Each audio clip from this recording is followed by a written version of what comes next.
So today we would be interviewing on behalf of CRG Dr. Paolo Novak, who is associated with the Department of Development Studies, SOAS. So my first question to you would be, when you started working in 2002-2004 on Afghan refugees, what was the European perception, so to say? I mean, and what made you choose Afghan refugees?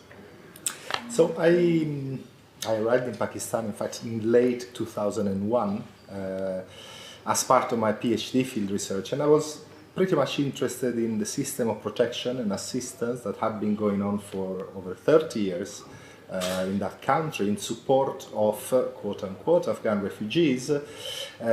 But really I was interested in the broader question of who is a refugee, and how Afghans and Afghanistan played into that definition. I was very much interested in moving from the universal definition of the refugee and think of it in its very contextual, very situated settings.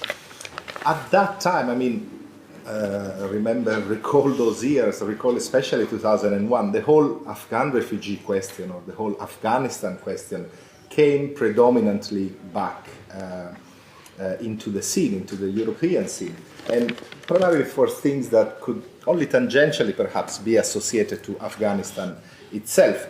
In the post-September 11 world, obviously Afghanistan was designated as a country providing a safe haven for terrorists, and I mean, from then on, including when I was there, everything else ensued.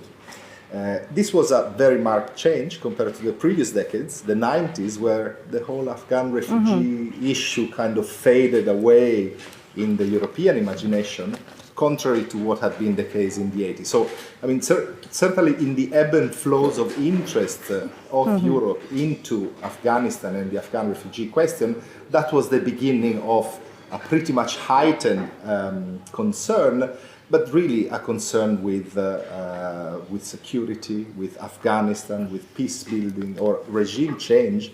When I got there, in fact, the Taliban were very much in power. I remember going to the Afghan embassy in Kabul, and I mean, the emissaries of the Taliban were mingling with other foreign dignitaries. So yes, it was very much a heightened concern with Afghanistan more generally, and the role that Afghan refugees had played in the whole situation. Okay, so from then, cut to now.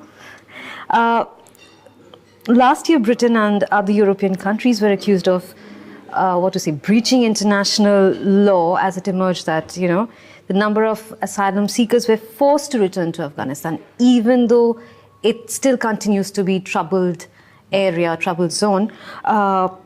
And the number has tripled, like increased manifold. And I'm talking about a report that came out in Guardian. They cited or they quoted the Norwegian Refugee Council report, stating that post-conflict to active conflict, the status has shifted by the UN itself, 2017, but the rates of acceptance has gone down massively. Your thoughts on that? So, I mean, yes, I mean, in a sense, this is part and parcel of the history of Afghanistan. I mean, I would say that it has been a troubled country ever since its establishment as a modern country. And in fact, those areas were troubled even before. Again, for reasons that not only relate to the particular regional context, but more broadly speak to projects of domination and imperialism that come from far away. The relation between the troubles, quote unquote, of Afghanistan, or certainly the climate of violence, of dispossession, of poverty that characterizes many parts of Afghanistan, to the recognition of Afghans as asylum seekers and then refugees, again, should be very much broadened beyond the simple refugee question. I mean, that was one of the key lessons that I learned. Yes, there may well be a fully established governance apparatus, there may well be a recognition on the part of UNHCR of the plight of Afghan refugees and therefore of their refugee status. But really that may or may not matter for reasons that go well beyond either the needs of protection of refugees or the law in and on itself. The situation now is very much similar. I mean, you have on one side renewed concerns. I think yesterday or today there was yet another Geneva conference that was very much promising more money, more governance changes and future plans for Afghanistan, and at the same time there was a bomb in Kabul attacking the now privatized security forces. I think they were attacking a G4S office. In Europe, you have recognition of Afghans that is very patchy. I mean, as you correctly say, many have been deported. And another study made, I think, last year or 2 years ago, highlighted how the rate of recognition for Afghan asylum seekers in different countries of Europe was completely and wildly different. That, to me, points, again, to the complete disconnect and detachment between the notion of refugee need and lack of protection and the rate of recognition that governments have for Afghans and indeed for wider populations across the world. So, you know, Afghanistan is very interesting in terms of like producing IDPs. It produces refugees, it produces IDPs. So, while you were there, what were your thoughts on the IDP situation or scenario over there? I mean, they overlap. Like back then, it was a very I had very small thoughts, primarily because access to Afghanistan was very difficult. And I was there especially in the first year, in the middle of the bombing campaign. So I was primarily in Pakistan. But the issue of IDPs had emerged as a protection concern for the international community already towards the middle to the end of the 1990s. And kind of replicated all the dilemmas that the so-called international community has in relation to what to do about them. Certainly, I mean, although in general one can say that distinction between IDP and refugee is, well, it's arguably a false one. I mean, it only involves it's like who came first, the egg or the chick or the hen? Absolutely. Not only that in relation to the border, but also because it kind of tends to exclude those that perhaps might be even more in need of protection, those that are even unable to cross a border to entertain. But I mean, one thing that I wanted to highlight is that really how these categories are even more fluid in an Afghan context, where even during the decades of refugee migration, there was a continual back and forth. I mean, sometimes during the Cold War, pretty much encouraged by the international community that was supposedly protecting them in refugee camps, but really very much driven by Afghans themselves, who always kept an eye on, or most Afghans always kept an eye on the village where they came from, on the networks that they had established and on their property. There was a lot of seasonal migration in and out of refugee camps and so on and so forth. So clearly those distinctions again matter from a protection point of view immensely, because they certainly open up or close opportunities for intervention, but perhaps they have a very different meaning on the ground. So just taking the cue from what you said right now, communities, right? So if you talk about South Asia per se, communities have been very active. They have been like providers of various kind of welfare measures, looking after each other in whatever sense. But so how do you feel, or based on your work over there actually, what was the response of the community in Pakistan towards these Afghan refugees who were getting rehabilitated, not getting rehabilitation? So what was their mindset? Well, to talk about a community in Pakistan? I mean communities rather. And indeed, I mean the response was as differentiated as the actual composition of Afghan refugees. I mean, I never got into questioning the category Afghan refugees for the sake of the interview, but I mean, really what comes out of light in any sort of research is the complete diversity and the different relation that each of them individually, as part of an extended family, or indeed as part of a community, has with the refugee regime and their protection status. The same can be said about Pakistani communities of various sorts, some of which back then were not even recognizing themselves as Pakistani, and were more thinking of them in terms of neighbors, brothers, fellow Muslims, and so on and so forth. So, I mean, again, one can only go by the standard narrative of a general acceptance of Afghan refugees during the first decade of displacement, i.e. the 80s, a progressively diminishing interest or indeed increasing hostility towards Afghan from the 90s and all the way into the early 2000s. But really that would mask what really goes on. And what really goes on is it's a very patchy situation whereby every village, every kin, every social network has a different relation with their Afghan brothers or kin or enemies. And this is to me what is really interesting. In fact, if I can add a second thing that really seems quite interesting to me, certainly it is from the point of view of my research, it's how the refugee regime, both in terms of legal status, but also in terms of the amount of resources being distributed, very much, well, is premised on and reproduces, but also somehow alters, changes, redraws the boundaries around those communities. How, while creating some sort of unity within the general umbrella refugee, really what it does is to produce further diversity with inequalities in many cases, increasing within the Afghan community or communities across the Afghan-Pakistani divide, and indeed within various Pakistani communities who have been affected quite differently by both the presence of Afghans and the ebb and flow of resources being distributed in the name of Afghan refugees.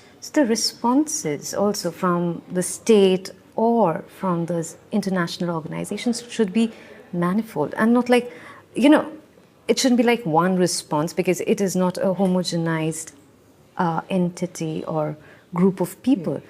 So how do you think has the UNHCR, or say for instance states at large, been able to fathom the need to have like contingent plans, rather deal with separate groups separately because their needs are different, their their whole history, this suffering, their realities are different. So you can't just have a blanket plan for everyone. So I mean, that's in a sense the dilemma of refugee interventions as much as development interventions. One could even claim of governmental intervention in relation to citizens. How do you manage a population, and how do you define in the first place that population? So I would say, look, I was relatively recently invited to a conference in Kabul that had at its heart the key question from a policy-making point of view, which was what do we do with Afghan refugees in Pakistan? In fact, with those that remain even after the legally and institutionally hostile environment towards Afghan refugees. So what do we do 14 years now after the first memorandum of understanding between Afghanistan, Pakistan and the UNHCR, which envisaged a swift, ideally and voluntary repatriation of Afghans. And the question was, what do we do then? Repatriation or integration? Yeah. So the way in which it was framed, the question, it already implied that repatriation was something that could be commanded or could in effect be encouraged in ways even more strongly than it has been in the past.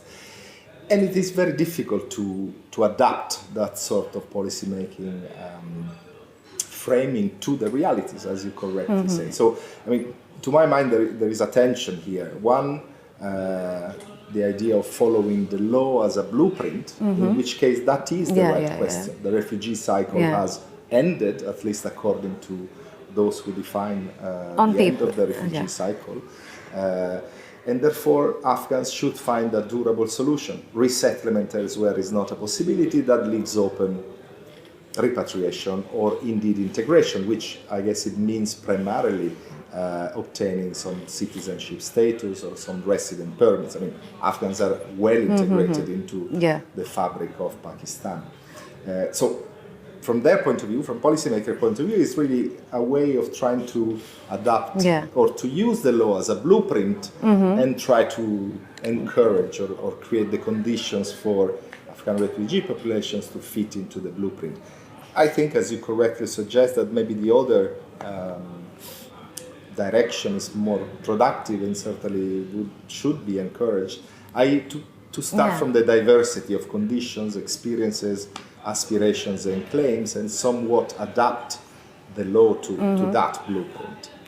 Another thing would be to, bring your attention to the fact that while we do talk of like refugee situations, UNHCR mandates, blah, blah, blah, a lot of other things, but when we find UNHCR volunteers in the field, do they adapt to the surrounding, or do they take into cognizance the fact that, all the cases are different? So there might be a set of rules in UNHCR on paper, but while you're putting it to effect, while helping the people for whom it is built, to what extent do they adapt, or to what extent they're allowed to adapt? Well, it's a very difficult question. I mean, I had contrasting images listening to your question. I mean, on one side, I was thinking about my latest trip to Kabul and how the legitimate security concerns of most policymakers and members of NGOs and UNHCR had to endure to stay and conduct their work in Kabul. I mean, those walls, private security companies, former militaries turned into bodyguards. I mean, that creates so much distance between them and, as you call them, those who are supposed to be the beneficiaries. That, I mean, it makes it even very difficult to begin to imagine, I suppose, behind the walls of security in which they are fit, that diversity. Perhaps it's not even, as I said, really the necessary concern in a sense. And this is because the law is taken as a blueprint, because the objective now is to create the conditions within Afghanistan for a repatriation. But the other image was the one from when I was doing field research, and there I met a lot of people who did not have the same security concern, that were very much interested in getting to know more about Pakistan, about the region, about culture, language. So there was a genuine effort to engage with the context. And yet, I mean, partly they were somewhat restrained in the possibilities of translating that concern into policy making because of the technical approach with which most of these situations are dealt with.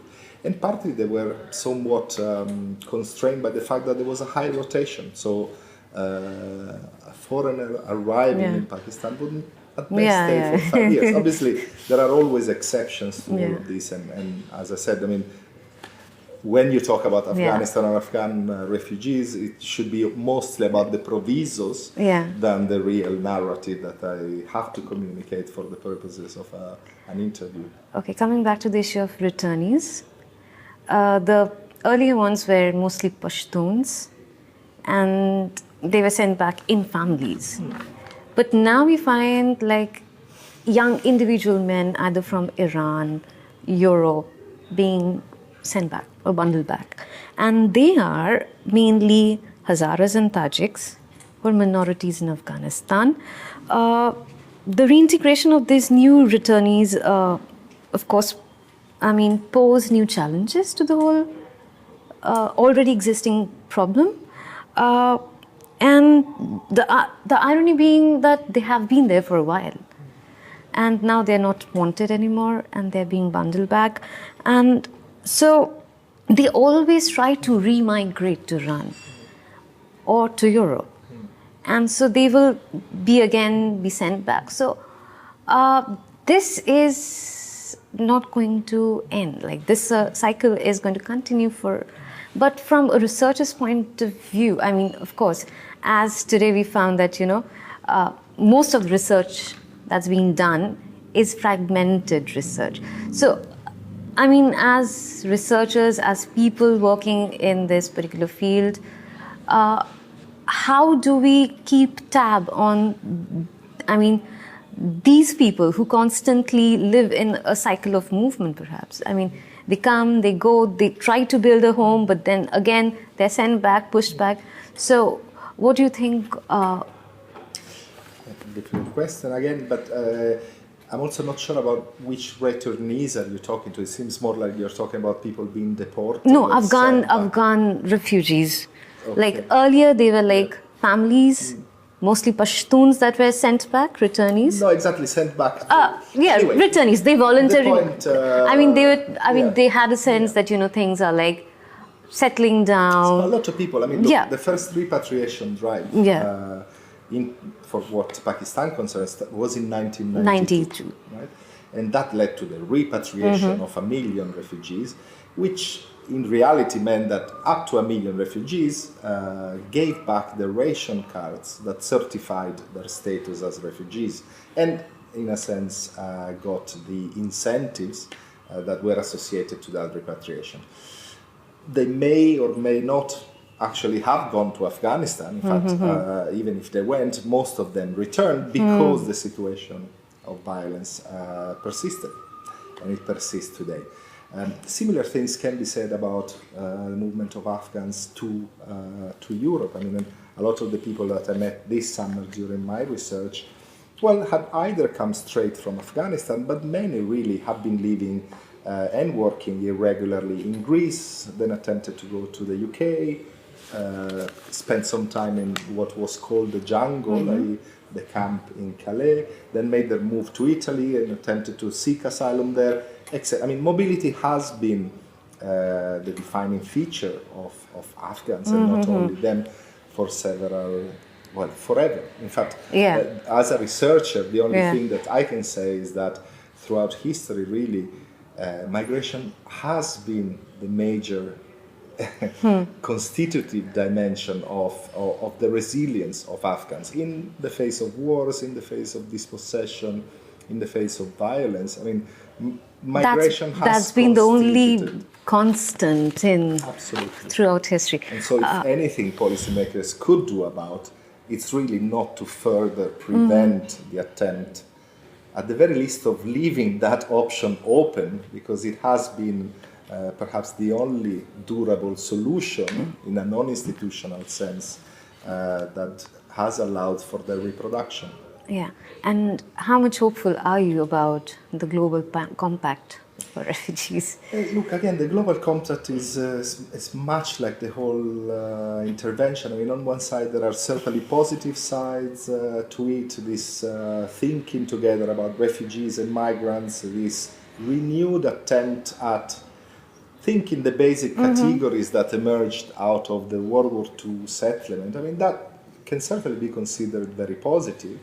The fact that it's mostly premised on voluntary adherence, soft law, the fact that many countries have already objected to signing up to it, even if it clearly states that sovereignty remains, or for matters of migration, remains firmly in the hand of governments, perhaps make me less optimistic.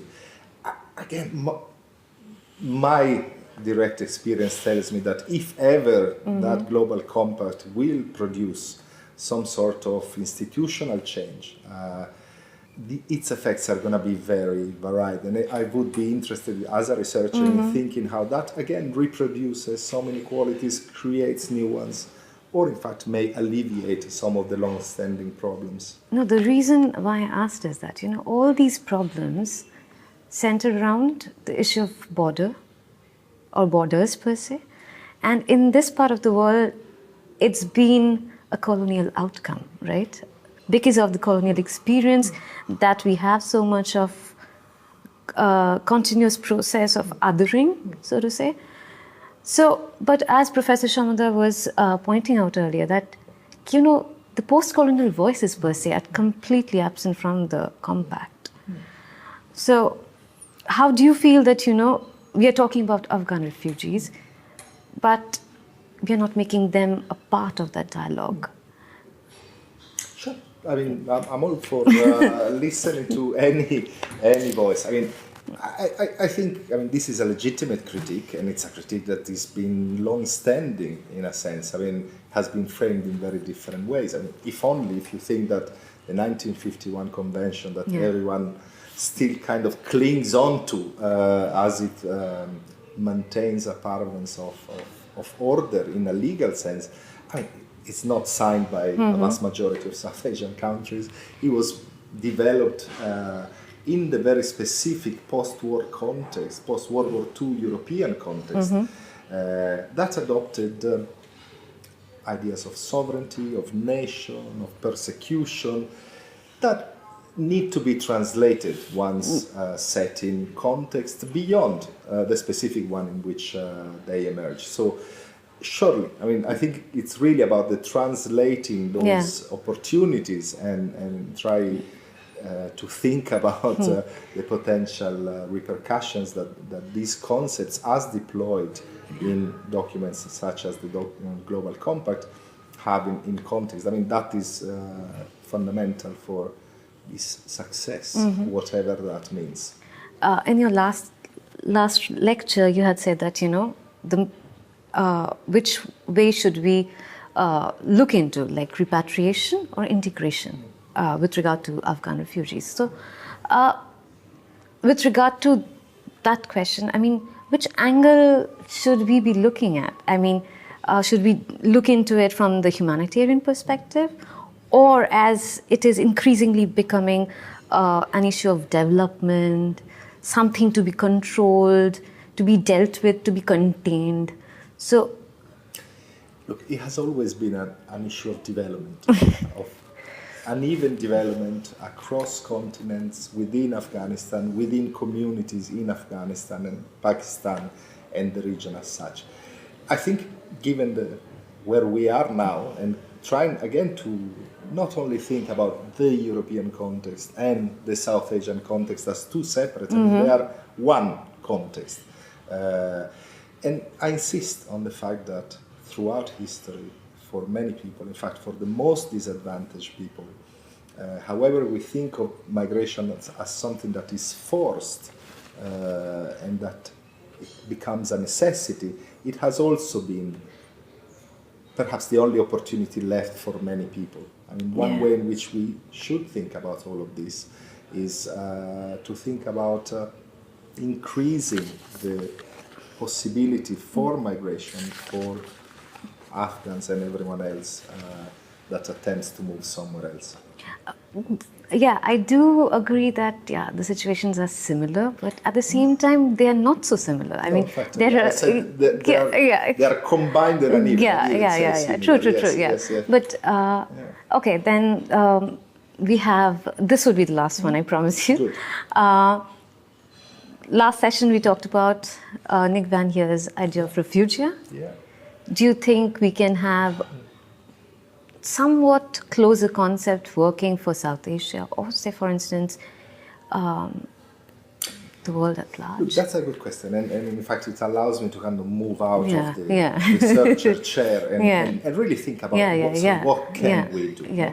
So Nick Van Heer has been very much involved in developing this idea of transnationalism as a durable solution. So trying to start, again, that interplay between law as a blueprint and what really goes on as a blueprint, and try to think about that relation.